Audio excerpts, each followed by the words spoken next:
It's just in the classroom, it's just you. If you guys can hear me clearly, I won't turn on the speakers, overhead speakers. You can hear me well. Yes. Yes. Right. So welcome again, guys, to our session. Today's session is on AI agents, of course. This is a second theory session. You have had one lab session and one theory session before. It was my hope that from the lab session, what you would take away is that if you have not really been prompting carefully,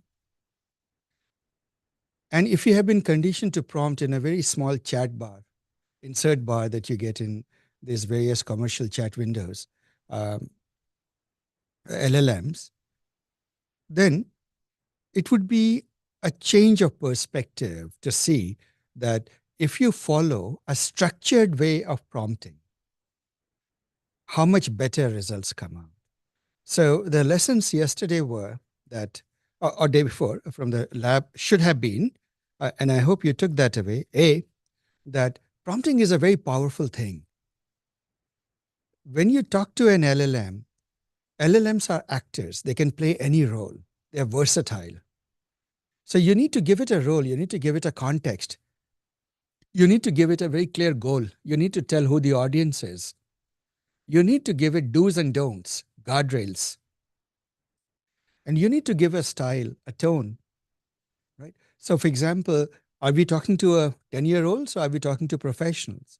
What is the audience looking like, and in what tone should you address them? Are you going to address the professionals with humor or with formality? Things like that. Are you writing a textbook, or are you writing sort of an opinionated article? All of those things matter. They matter as much as when you would ask somebody, a human being, to do the task. The very first question somebody would ask if you ask them to write a small definition of a term is, who are you addressing it to? Isn't it? And it matters. If you're addressing mathematicians, it would look entirely different. On researchers, it would look entirely different than if you are addressing laymen who are just beginning to get into the field. And there's a spectrum in between. If you're talking to engineers, then you have to talk about all sorts of engineering issues, security, this, that. And you must have seen that as the definitions, as the bibliography got created, the glossary got created, you must have seen that by giving a very detailed prompt, what you got is fairly extensive articles on each of the topics. Likewise, the business plan, in the former case, it's just a very generic business plan. But when you give it with a good prompt, it's a much better business class. So that is one takeaway, that structured prompting. There are many, many structured prompting frameworks. I, in particular, like the CoStar framework. It was officially developed by the Singapore government. They invested quite a bit of effort in creating a framework that everybody believed is comprehensive and is good for prompting. It was used actually by a young girl to win a GPT competition from OpenAI, national competition from. So we do know it's very effective, and people here, a couple of batches of people have used that framework with great effect. Then the second thing, yes. So your prompt, right? Your CoStar prompt starts with a role instead of a context. So that is true. There was slightly a change in the structure. So it is. I have evolved it. I've evolved it based on a more recent research that has been happening. That was the article, if you notice, it's a bit older. And after that, much more work has been done on LLMs. So even though I call it CoStar, it is sort of, let's say, inspired by CoStar. It's a slightly more evolved version of it.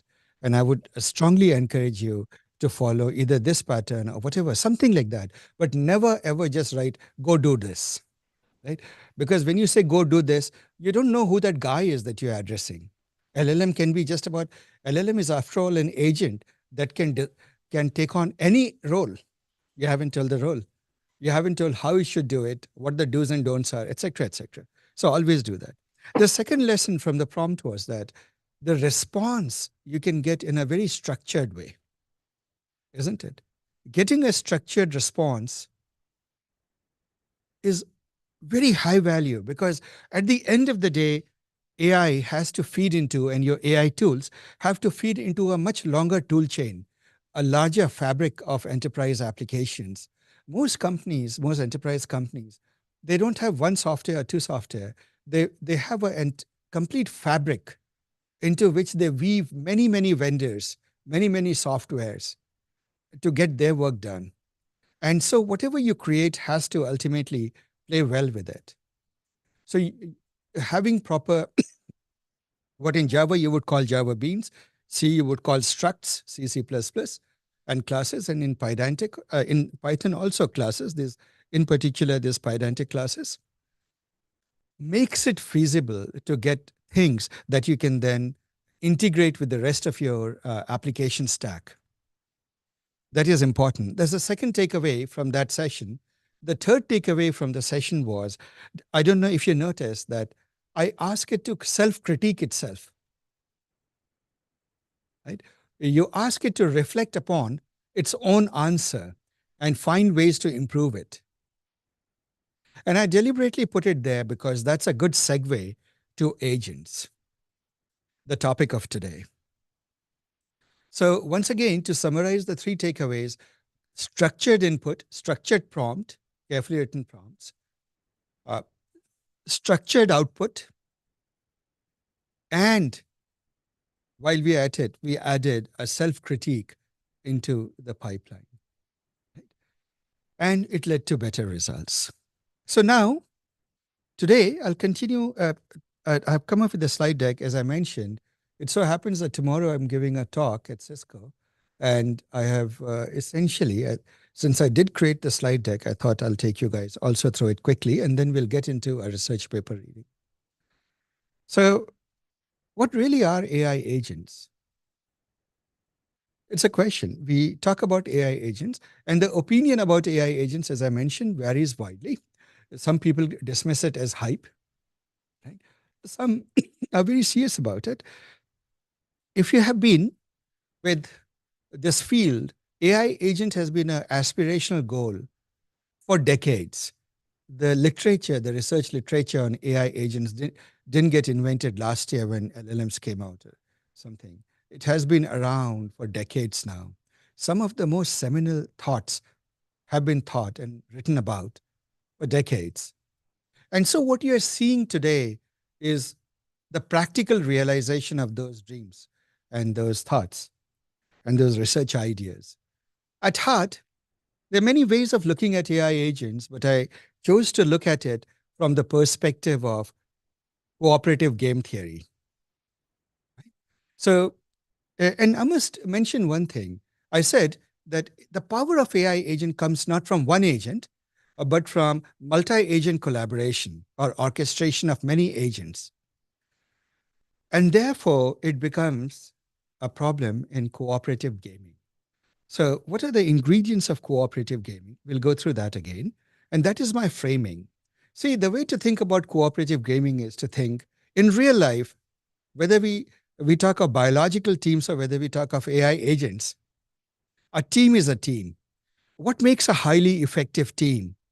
See, if you're rowing, for example, you know that to row, it has to be in perfect coordination, perfect collaboration, and very well executed and orchestrated movements.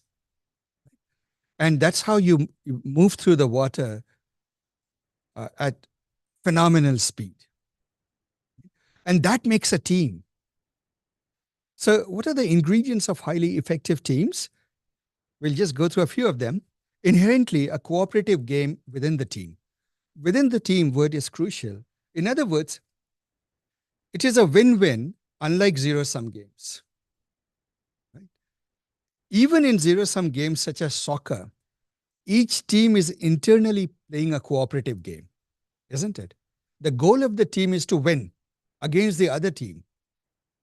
And the only way they can win is if internally they are playing a cooperative game. Does that make sense? Right. So now you can also have, for example, uh, multi-agent orchestration in which you have two agents playing chess with each other. Doesn't that look like a zero-sum game? No, because those two agents are, their goal is to make a perfect imitation of human beings playing chess. So they are actually collaborating and making moves, the best moves they can, isn't it? So good teams are collaborative teams. Now, this is something that people tend not to reflect upon as wisely. And so I brought out this video. If you're ever out in nature and are watching birds, you must have seen something like this. Do you see what a team is? It has emergent behavior. There'll always be something in the internal dynamics of the team that is not so obvious, but it's an emergent thing within the team, right? Just like you see the patterns. And people have predicted also, based on these things, which are well studied in sociology and things like that, about human teams, researchers have been predicting that you will have emergent behavior when you have orchestration, teams of AI agents. It's a very active and a very interesting space. You will see that that will happen. And in fact, the research paper will show that. The other aspect of a team is each player has a very focused and well articulated role. Think soccer, think whatever game that you want, or any kind of a cooperative game.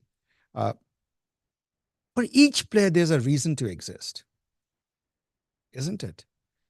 From that very focused and well articulated role, with the moment you define that role, there is a cultural expectation or a professional expectation that this role must do this. Typically, it is in jobs in our field, it is advertised as job profile, isn't it? Those are the expectations and responsibilities of the role. And the kind of persona that the people that you hire, you look for a fit to the team. You look for a very focused person with certain abilities for that thing. And obviously, different candidates may overlap to different extent, and you keep hunting for the perfect fit. So there's a reason for existence, or the raison d'être for each player, because each player brings some unique or differentiated contribution that is absolutely essential to achieving the goals effectively. This is actually a much more formal way of saying it is every person, every player has a non-zero and substantial shapely value. In other words, is essential to the successful outcome. When you design your AI agents, your multi-agent orchestration, when you write your code, ask yourself this question. What happens if I don't have this agent? Don't populate your landscape with generic lots of agents. Right? If you cannot define that without this agent, the outcome will be considerably vitiated, don't have that agent. You need to do more homework. You need to define the role of the agent much more carefully. This thought is important. This was, as you can see, I put the picture of a gentleman, Shapley, who was awarded, he discovered this thing, I believe, in 1951. He was a friend of, and I think the same batchmate of John Nash of the Beautiful Mind fame, who also worked on game theory. So what Shipley, and for his work on cooperative game theory, got the Nobel Prize in 2012. See, good teams have flawless collaboration, right? They hardly need to talk.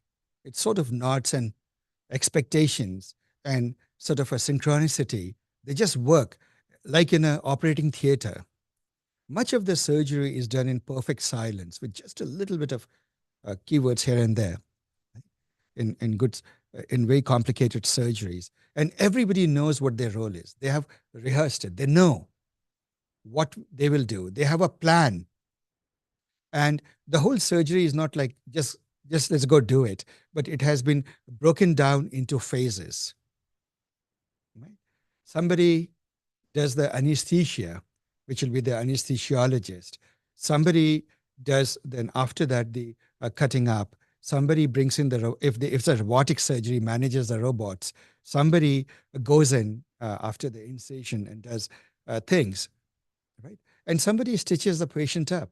Somebody during surgery monitors that the patient is still having a proper sinus rhythm, right? And is not going into distress in any form, right? Somebody has a plan of action of what to do in case there is bleeding, and so on and so forth.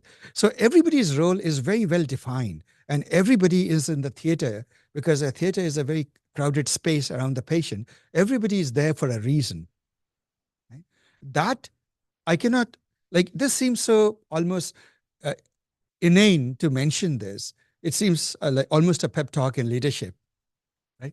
But it's not. It is about your code, about the AI agents that you will create. The best way to create effective AI agents is to think like a manager that you are bringing in. You're hiring real people, right? You just happen not to be paying them a salary. It's the new age, new world now. So you do that, but nevertheless, actually with agents, and as you will see as the course progresses, you can actually induce a reward system. Just as human beings get compensated, you can induce a reward system for each individual agent. And there's a lot of work being done which brings in reinforcement learning into multi-agent orchestration with great effectiveness. And it is amazing how these artificial agents, their behavior completely patterns itself around or the way humans behave. So there's something universal about it. And so, what I mentioned the last time is the way to think about AI agents is not to think that this framework and that framework and yet another Python framework. Frameworks will come and frameworks will go, right? And remember, they're just coding libraries. It is the effort, the thinking, the research that has gone behind the framework. Somebody has had a lot of fun, team of researchers and developers have had a lot of fun creating the framework. You're just using that framework. And if all you do is become familiar with the API, you'll actually never create good applications using AI agents. So you need to develop a new form of thinking in terms of patterns.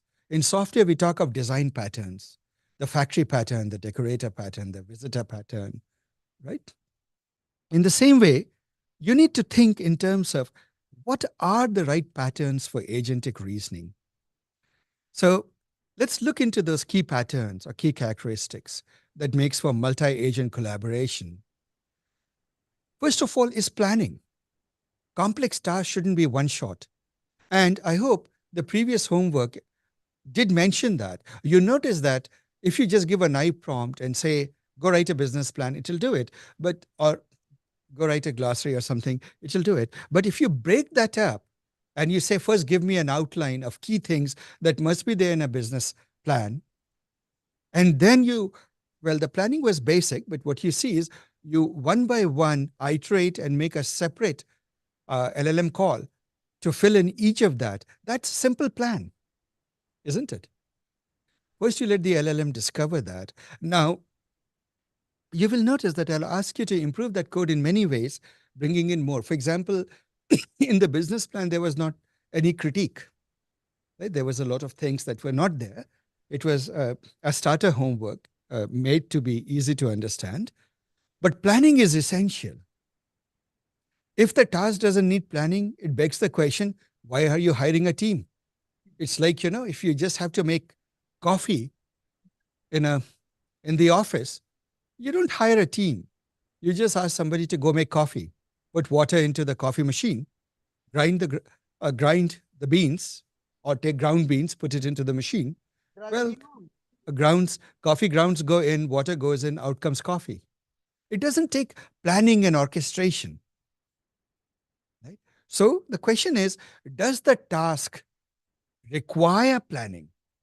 If it doesn't require planning, it is not a good candidate for AI agents and multi-agent collaboration. Are we making sense? There has to be a minimum complexity to the task when you think through it. Right? You can nevertheless use agentic reasoning to just do basic things like self-evaluation, critique, reflection, so on and so forth. Those things help. But uh, let's say planning is a key ingredient of our uh, agentic reasoning. The other is task decomposition, divide and conquer. Now, one of the recent things, recent research paper that I think it just came out in the last few weeks, somebody decided to do something, asked people to do some task and let them do it. And I hope I don't get the details wrong. And they did it, and there was a certain effort or efficiency at doing it. Then they asked AI to decompose the task, to do a task decomposition into subtasks and proper sequencing of them. And then they asked the same people to do it the way the AI had suggested.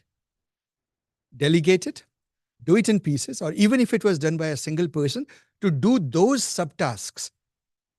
And what they found is immediately the human efficiency went up. Right? So, what does it speak to?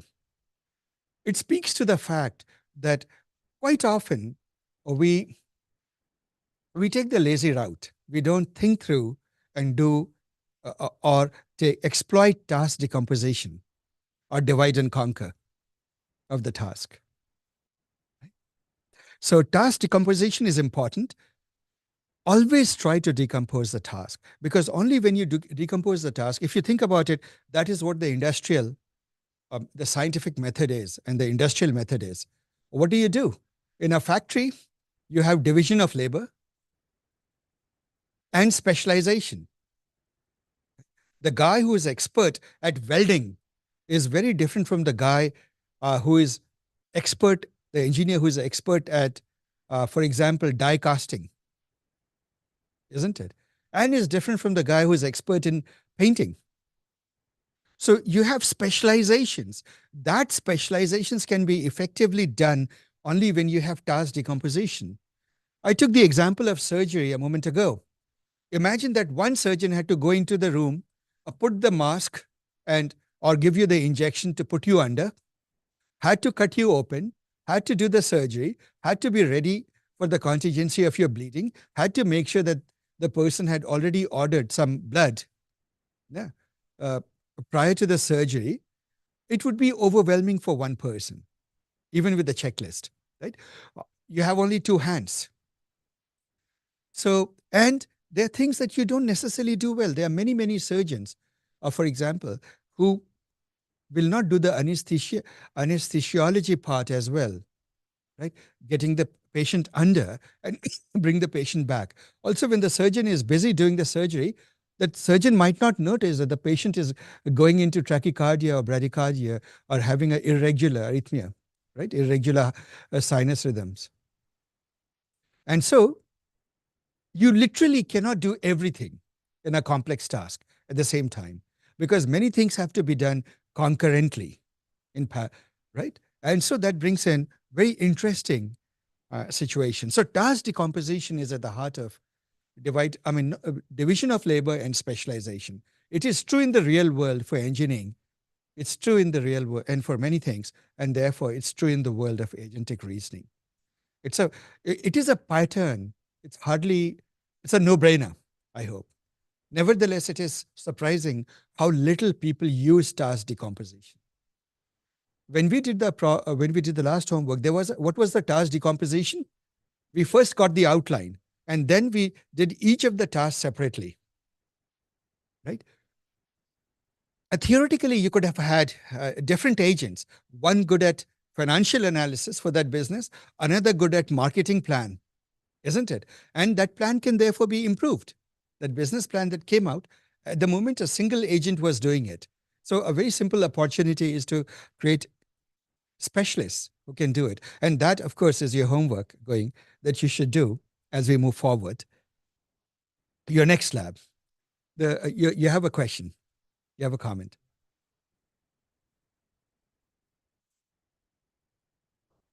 Yeah. Mhm. Yeah.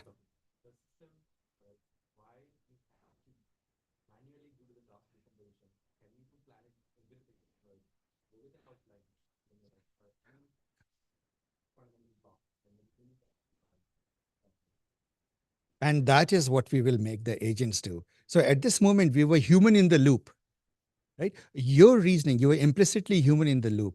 You decided that plan. But now, as we evolve in this course, you will have the agents discover the plan. Are we together? And not only that, we'll have specialists do it because it makes obvious sense that imagine when you do a startup, one guy is good at business development, another guy is a quant, can do the financial number crunching, another is the engineer who can work through the feasibility of the idea, isn't it? Whereas the way, and it was deliberately made it simple in a starter for something better. There's just one guy doing everything, isn't it? One role doing everything.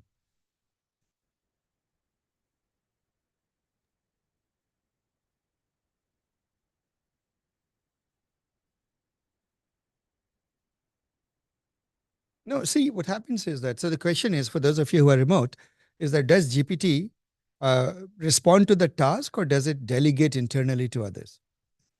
So here's the fact. First two things is there. GPT is a one particular LLM. We know from all that is public that internally they have a mixture of experts. Any one request is routed actually to one particular internal LLM or neural network. Never to there's not a single guy sitting there, right? The second thing, but having said that, let's take GPT or OpenAI out of the picture. Any large LLM with its gazillions of parameters is, first of all, even if it is a single LLM, it is amazingly versatile. Think of it as 1,000 PhDs in different, 1,000 PhDs in 1,000 fields. It is waiting for you to tell which hat to wear, right? Which part of its circuitry, brain circuitry, to activate or emphasize more. So when you give it a role, you are triggering a different circuitry from what you do when you give it a different role. So there are all of these papers, sparse mixture of experts, etc. How implicitly within a large neural network there's sparsity, and different areas get activated based on input. And then, of course, there are explicit mixture of experts, Mixtral, etc., right? And as you know, what is this thing called Phi? 3.5 is itself, there's a mixture of experts model. Right? Llama Guard itself is, what is it? It is, they don't call it a mixture of experts, they call it a something of experts.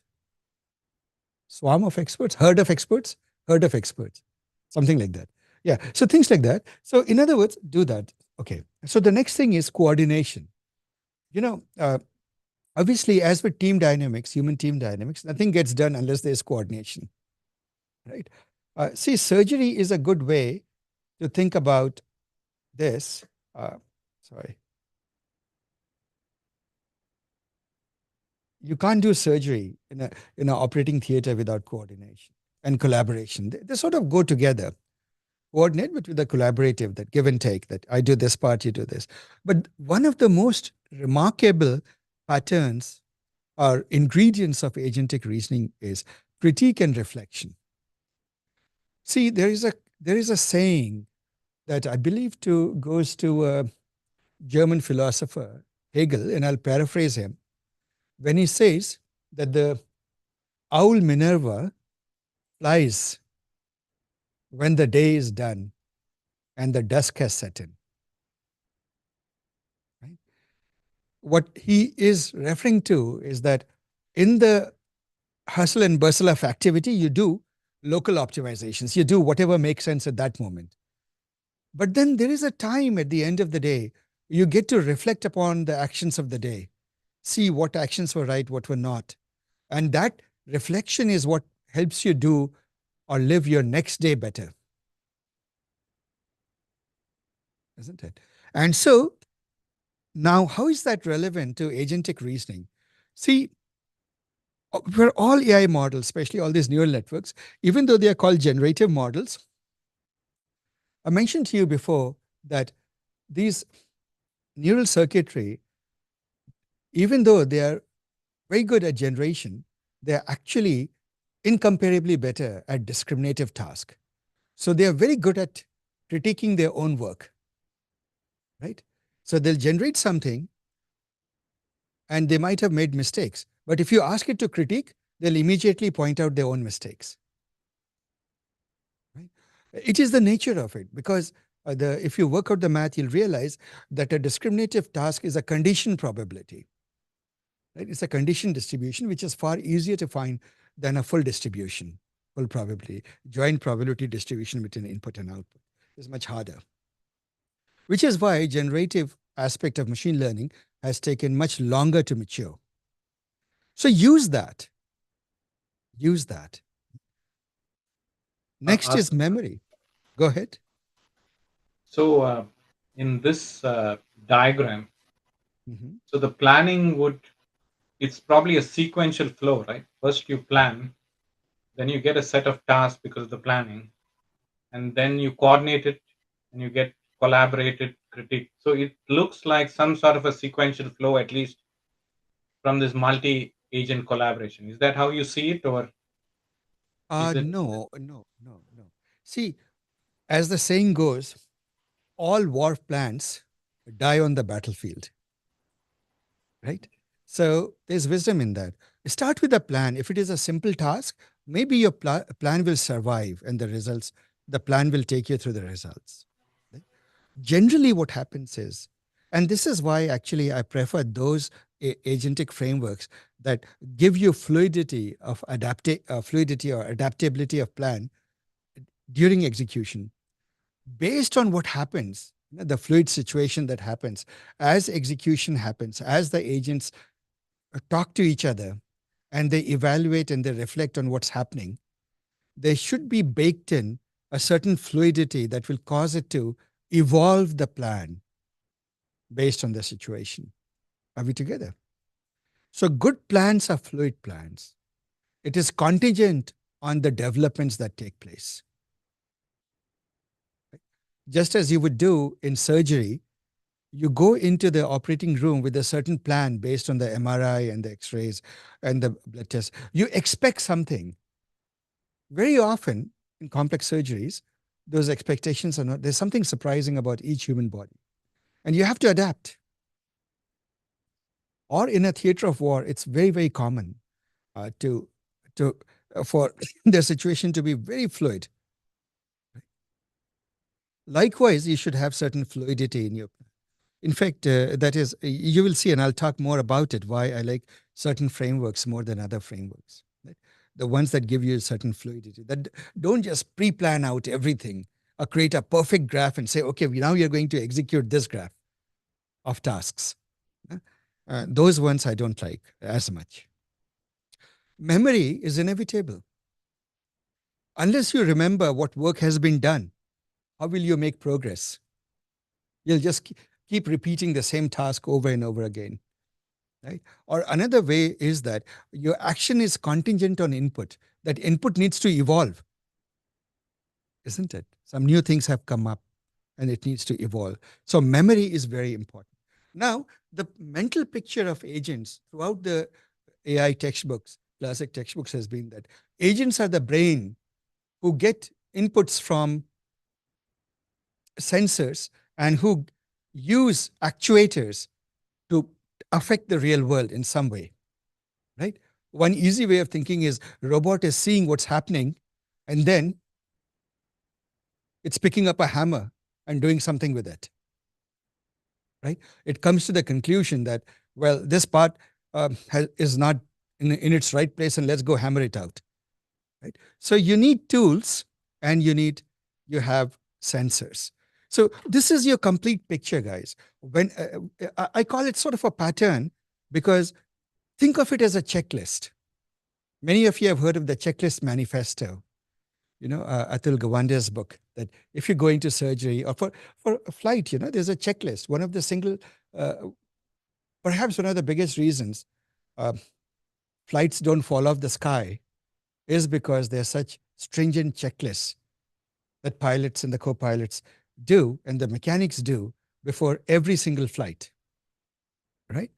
So likewise for surgery, there are checklists. And if you're interested, read the book, the Checklist Manifesto. I'm a big believer in checklists, partly because I'm insanely forgetful. So if you want to know what is my checklist for agentic multi-agent collaboration or multi-agent orchestration when I create application, you're staring at it. This is my checklist. Now, it is perhaps not the way I have seen talked about or represented, but for me, it organically came from my understanding of collaborative game theory and, frankly, just basic management and leadership experience.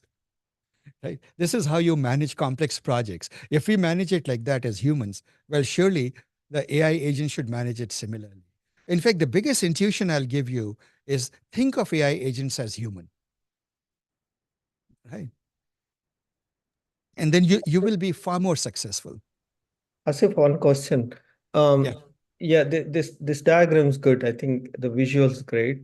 I'm not sure if you're really thinking of adding any kind of sequencing or anything in this whole process, or you want to treat these as like separate building blocks of the key characteristics. To Albert's point, one thing I was going to ask is about the memory. So is that kind of localized memory, or are we talking about, the holistic consolidated server memory kind of thing? Because this is where, right, when the use case level kind of discussions do take place at major companies, they're thinking about, from a scale perspective, right? Or do we want to go with an on-prem cloud cost? All of these would start playing into the role when it comes Absolutely, to yeah. memory. Yeah. So if you wouldn't So mind. I will address that. Let me address. So let's unpack there because there are multiple questions in there. One is that do I necessarily see a sequencing in these elements? I deliberately put it as Arthur's round table so that each component gets an equal place under the sun. And the reason for that is, and that's a point I'm trying to emphasize, that good orchestration keeps a tremendous amount of fluidity. So, for example, you start with planning, but you may keep on planning, need to replan throughout the process, right? Throughout the journey. Likewise, your use of tools will be interspersed everywhere. Need for a critique and reflection. So all of this, by the way, I will read a paper that Madhu, you have seen me read before, the Simulacra paper. Do you remember 1 year ago? Yep. You will see each of these, each of these key points that I have brought here. You will see it in action, and you will see why we don't put it into a strict hierarchy, but it's best to leave them fluid. Now to the second part, the second question that you asked about memory. Two things. See, memory, there is individual memory and shared memory within the team, right? So, for example, when you work, there is part of things that you need to remember. It doesn't really affect others, or others need not bother about it. Or you don't want to share with others. So, there is individual memory. There is then shared team memory, right? And then there is factual memory that you may dip into, like, for example, in the RAG sense, you may dip into, right? Or in the like the MEM GPT paper, if you remember, we did that in the MEM GPT paper sense, treating this entire thing as an operating system. So for a reason, I left it as the term memory because I am inclusive of all of those interpretations, because based on context, you would need all of them. Yeah, that sounds good. As if your talk tomorrow, it might these questions might pop up. I'm just asking it from that context. Oh yeah, no, thank you. This is good. So guys, are we clear with that? So think of it as your checklist. Yeah.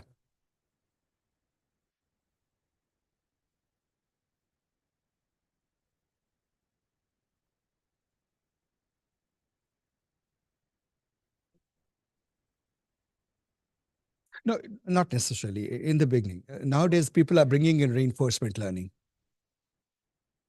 Yeah. So let's just say that towards the end of the course, I'll bring those things.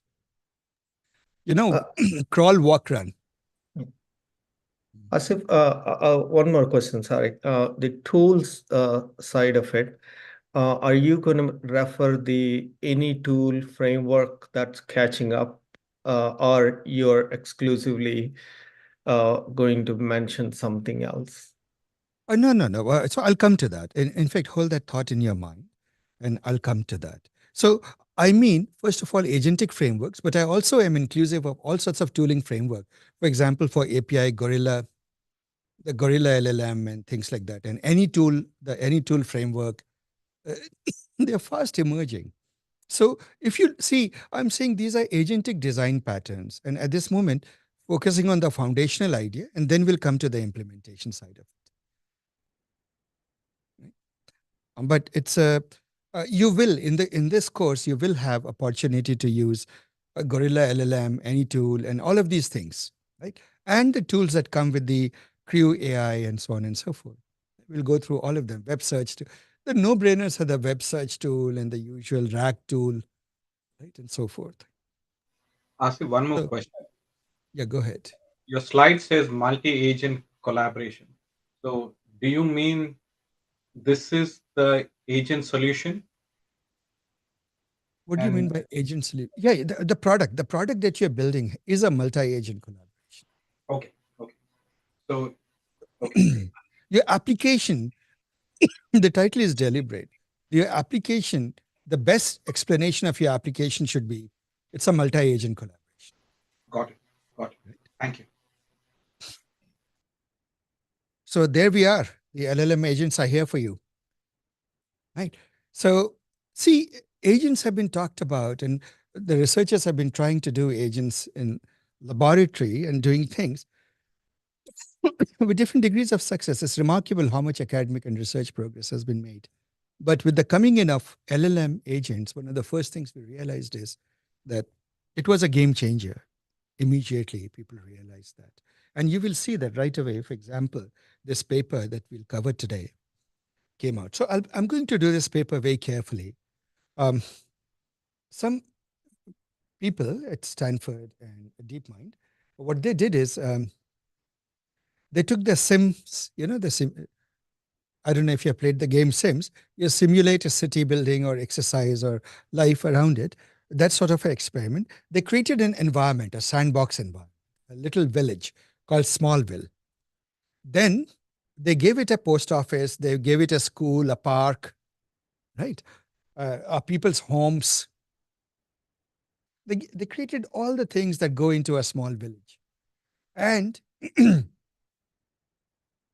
you created 25 different personalities. There is somebody standing for election, somebody is a scientist, somebody is a school teacher, right? Somebody is somebody's neighbor.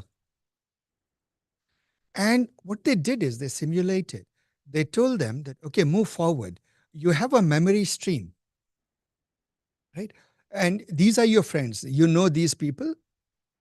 Each of those people have personality types, and they and we'll do this paper in great detail. It's a very influential paper. We covered it actually. This is the version 2 that's here, but it came out, I believe, in April or May. I covered it long ago, 1 year ago. The recording is still there on YouTube. But I'm going to cover it again for you guys because now that you have done your first homework and we have been through this presentation, you will see it's relevant. This paper has received more than close to, not more than, almost 1,000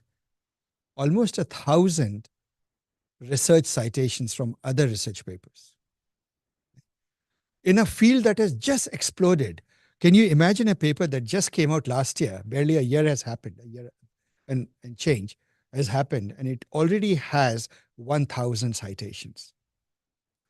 And by the way, this paper does not use any of the agentic frameworks that evolved or that appeared. Today, it's much easier to do.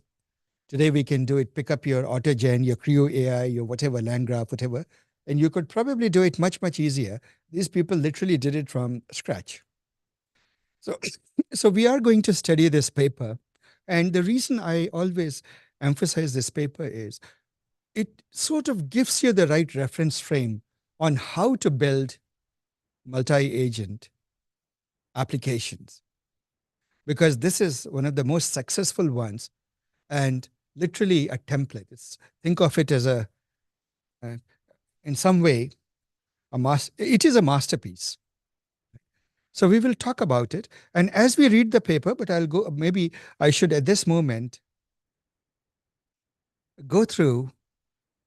I'll give you a preview. I'll go over the things of what you will find. We'll read the paper and then we'll check whether we found those things, right? So in that paper, we already see the key ingredients of successful multi-agent collaboration. You'll see that. And so I'll go over the slides over again. Each agent knows, who am I? Right? Then observe for each LLM agent clearly. Oh, there's a clearly is typo. Clearly articulated, focused role. Each agent fulfills a role within the small will. In fact, has a name, has a personality, and a background story. Did you notice that in the prompts we wrote, we gave quite a bit of background story, right? So one easy way to think of an agent is it must have a role, it must have a goal, and it must have a life that it has lived, a background, right? So it has access to a memory stream, that's important. Then it has the capacity for reflection and critique. It should be able to look upon its own actions or actions of others and have and critique it. And therefore, those things can affect its behavior. In this paper, every agent, every person reflects upon what happened that day and summarizes it and carries forward the summary to the next day, which is what happens. We don't remember the details of everything that happened last week, but we sort of remember broadly what happened. The rules of engagement with other agents. It knows its relationships with other agents and the rules of engagement. You'll find this in a bit. So for Smallville, so that was the level of individual agent. What do you find in Smallville as a collective behavior? That was the most astonishing thing that caused everybody's attention. First of all, it is a sim-like small village, library, school, playground, post office, home, has emergent societal behavior. Adolescents, teenagers behave like teenagers, scientists, parents and scientists behave like that differently, so on and so forth. People who are neighbors have neighborly conversations. But what you start finding, and what researchers were surprised at, was emergent societal behavior. Just 25 agents, very simple setup, right? Well done. And they were completely surprised. It turns out that agents fell in love. They discuss politics. They change views. They spontaneously organize a Valentine's Day party. Isn't that amazing? None of it was clued in. None of it was mentioned in the prompt that go ahead and do it. But they organically did that. And the surprisingly successful simulacra of human behavior as a sociological behavior, this is an astonishingly good simulacra of human interactions and behavior. And so let us go read that paper, because I feel that that paper should be a good education in how to think about AI agents and how I would like you to build your AI agents. Are we together, guys? Right? Now, a little bit about the open source AI agent frameworks.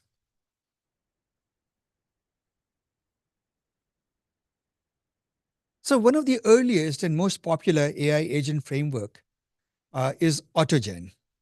It's a great place to start, given its intuitiveness, right?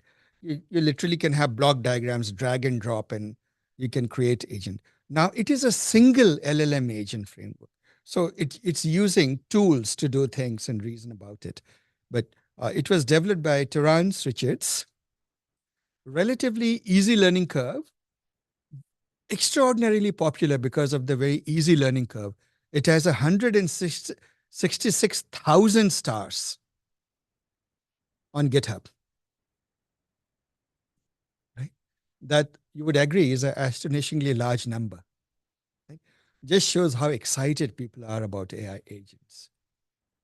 Despite the fact that this is mostly a single LLM agent framework, you may almost say, okay, now where exactly is the real team? So I'll give you a 2-minute introduction to it. Asif, what do you mean by single agent framework?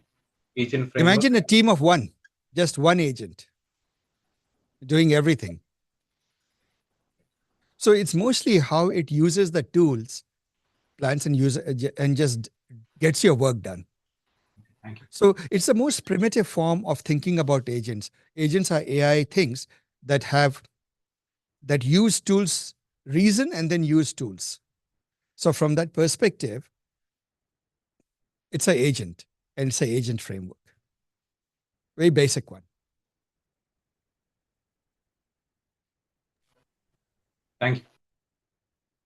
That's right. And generally, I mean, you will start seeing its limitations, right, for multi-agent activity pretty soon. But it's very sweet to get started and do simple things, which explains its utter popularity. So guys, I'll just take you through this 2-minute video. Oh, 1 minute.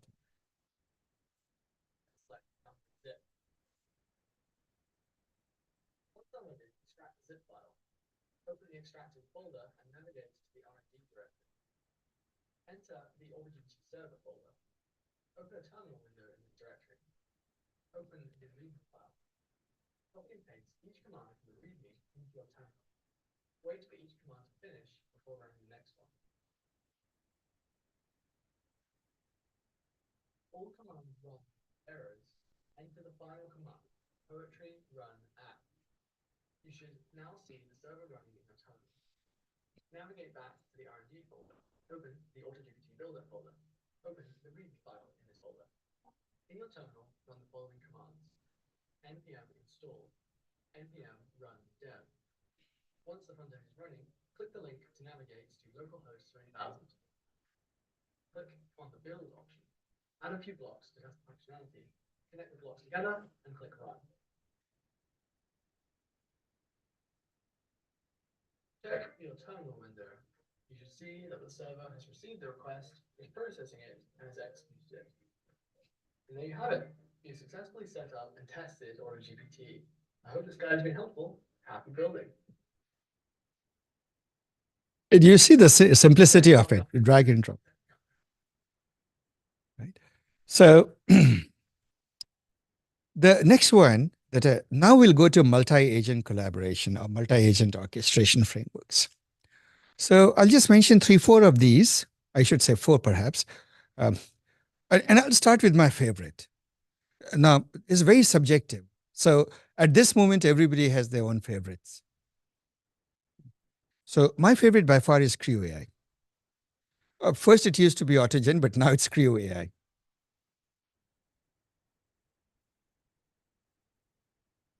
So one reason I like it is because orchestration of role-playing and autonomous AI agents is there. One of the lovely things I find is the flexible task management, that you don't hardwire a execution graph. Planning can be fluid.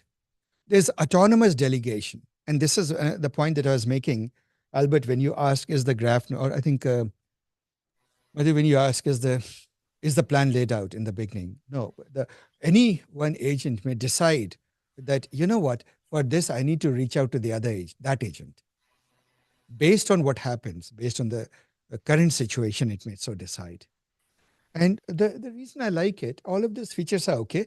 To some degrees, they are there in all framework, with better or lesser degrees. But what I find nice is it follows good agentic patterns, agentic reasoning patterns, the ones that I was talking about a little while ago, and best practices. And the other thing is, it is actually ready for prime time. It's designed for production use. Right? You can actually use it for production. It's just not just a toy. So you will see that in this course, I'll invest quite heavily in Creo AI, but I'll force you to learn the other frameworks too, We will do labs in all of the frameworks. Then Microsoft's AutoGen is another framework. In some sense, easier to use a little bit, but in some ways, like I find it to be somewhat lacking in the best practices, but fairly straightforward also. See, guys, all of these frameworks are very easy to learn, very, very easy to learn. Their power comes from the ecosystem and from you following good agentic reasoning patterns. Are we together? And if I may say so, that the power of agentic reasoning comes from this diagram. So long as you remember this checklist and you go accordingly, you will realize and use this paper as a template. I can't emphasize that enough, how much inspiration you can derive from this paper when you think about agentic reasoning. So, so that's AutoGen. It works quite well with OpenAI. It used to work only with OpenAI. Now, I suppose you can use it with other LLMs too. But then there are other. PhiData I've myself never used, but it's the third leading in GitHub stars. Easier integration with vector databases is there. All of them can easily integrate with vector databases. I wouldn't make too big a deal out of it. It has memory support, but you know what? Why would you touch an agentic framework that doesn't have memory support? Right? Remember, it will violate your checklist. So use that checklist to evaluate any agentic framework that you come across. Does it fulfill or give you the ability for all of those? If it doesn't, don't use it. LangGraph, of course, LangChain. So everybody is throwing their hats into the fray, right? Into the arena. So, well, LangChain people have created LangGraph. There's an open source and there's also trying to productize it and so on and so forth. It's still in early evolution. And your mileage will vary. Again, a very subjective statement. Learn it, but be very cautious about using it in production. LangChain has a history of changing their API again and again. Right? They fluidly change things. So you may not. They're amazing guys. They move fast, but wait for it to reach prime time before you jump. Use it for development. Well, should you use it for production? My current recommendation would be perhaps hold back a little. But it may become the leading framework because obviously LangChain is a very dominant framework and they do move fast. Go ahead.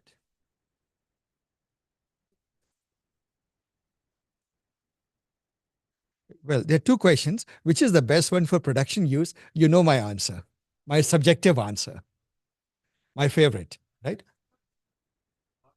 It is, and yet it has matured. It came much later than AutoGen, and in no time it has matured. Actually, if you look at the code base, you'll see that it's really well done.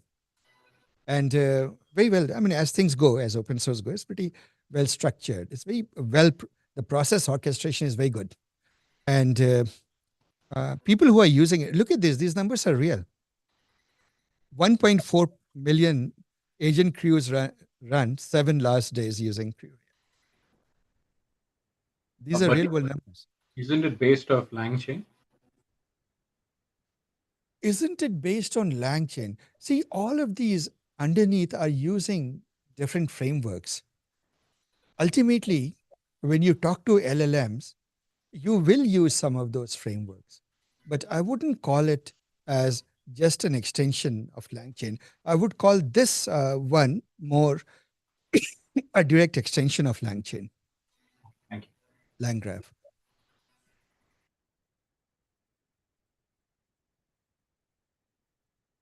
It has. They are working together.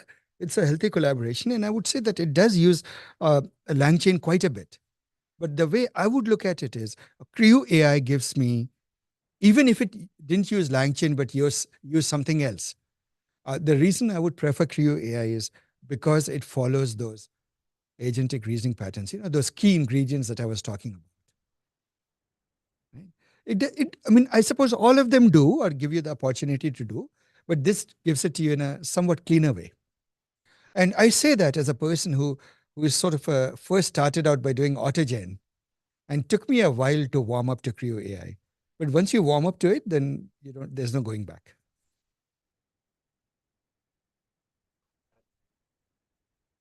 My second favorite is actually, after that, it gets a little bit hard to tell. I suppose AutoGen is the next best, right? Though I would say that so many new frameworks are coming out every day. So what do you think competitor to LangChain is Llama Index these days, right? So guess what Llama Index is up to? They have Llama agents. Right. And it goes on. This is not a complete list of frameworks. There are many, many frameworks, and they're GitHub, awesome agent this, agent that, a curated list. You guys can look and search for it and find those. I would say that coming from AutoGen, I liked it quite a bit. So it remains a second favorite. And Creo AI is at this moment my favorite.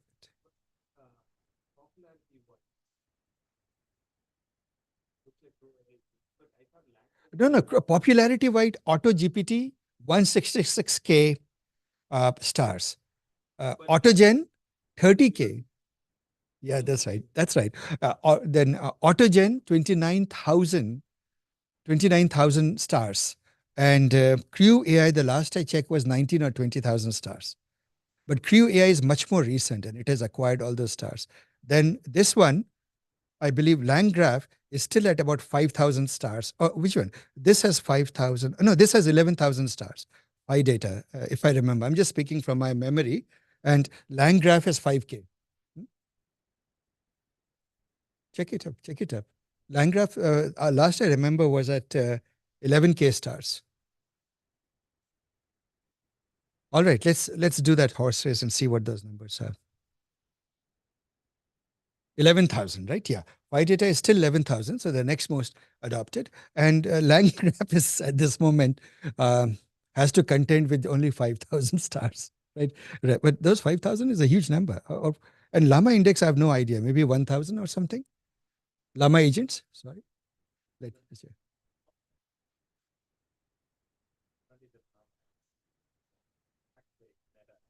No. It has nothing to do with that.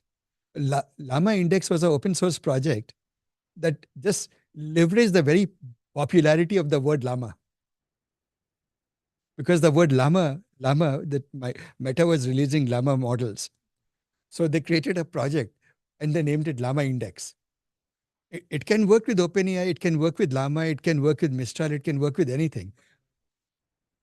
Asif, I have a library from Llama Index. Where do you want me to post it? I just put it in the chat.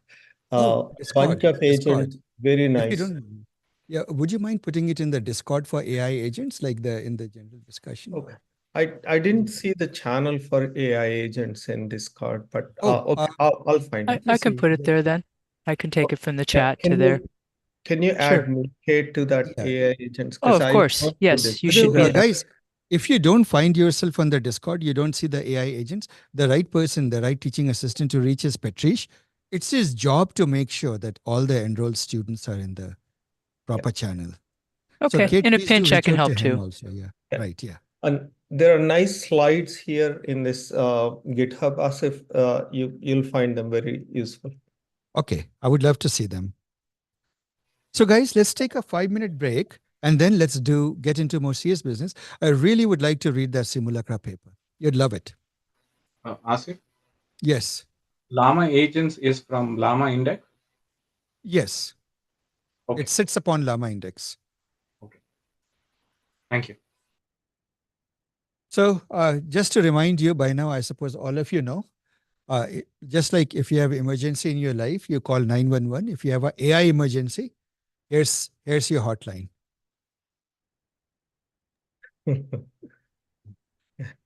Yeah. Okay. I'll stop the